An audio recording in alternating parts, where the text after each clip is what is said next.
Johannes Klan writes, I discovered your awesome show about 2 months ago and watch it daily since. My question is about movie titles and the changing of them.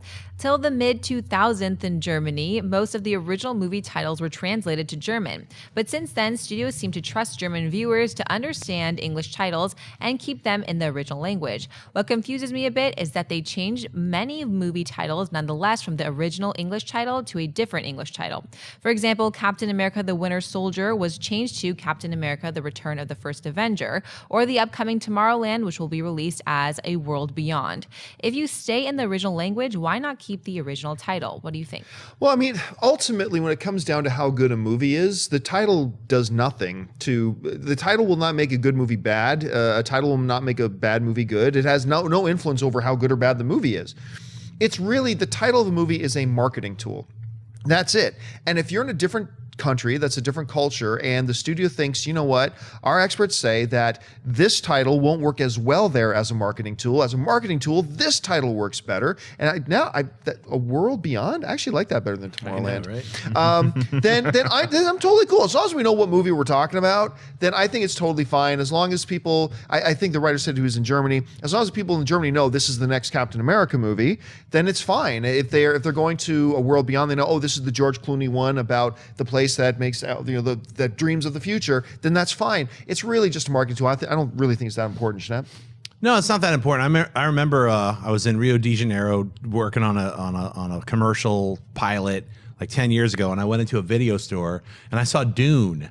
But it wasn't called Dune because I guess, Portuguese Dune would just translate different. So it was like, I wish I remembered. I wish I bought it, first of all, but I didn't. It was like Flautas, A Tale of Two Worms, or something super weird, like Bonitas. So it was like something that had nothing to do with Dune or sand or anything. It was super weird to me. I was like, what? Why is this? And then that's when I started looking at all the other covers, and some of them had the same title, some of them had different titles, some of them had just the translation from English to a completely different language sometimes doesn't work. So that's one of the reasons I think with Captain America, First Avenger, they didn't want to play up the America part so much. So I think in certain areas it was just called the First Avenger. Wasn't even called, I think there was some. It wasn't called Captain anything. It was just, check out this movie. It's called the First Avenger. What's it about? It's about the dude who's, before we make the Avengers movie, it's the First Avenger. What's his name? Captain America. You know what I mean? They're like, easy. So I think, it depends on where you're at and culturally how it translates. That's why, I like A World Beyond. That sounds cooler to me. Yeah, but I also think a title is very important, though. When you look at it marketing, it's one thing if it's a Marvel movie or a DC movie, everybody knows who Batman is. So you could call it Batman. You could call it Episode 7, The Force Awakens could be called Episode 7, Han and Chewie make love. And people would still line up to go, maybe even more so.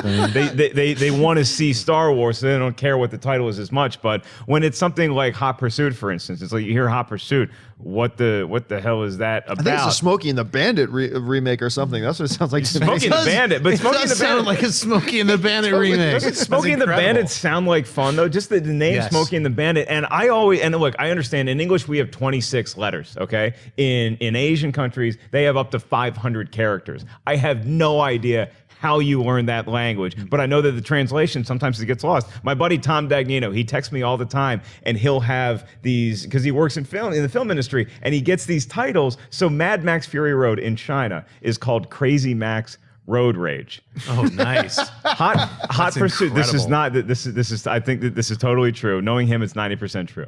Hot Pursuit in China, the translation is released as Spicy Larry. Spicy Larry?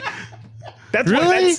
That's what it's. Wow. You can look these up for days. There's so many crazy titles of movies that once they get translated, and I don't know what happens when you put it in that computer and Rosetta Stone spits out Spicy Larry. I want to see Spicy Larry so bad. More so I would go see Spicy Larry before I would see Paul Blart Mall Cop. Yeah, I would pay $12. I would pay $11.55. I pay $11.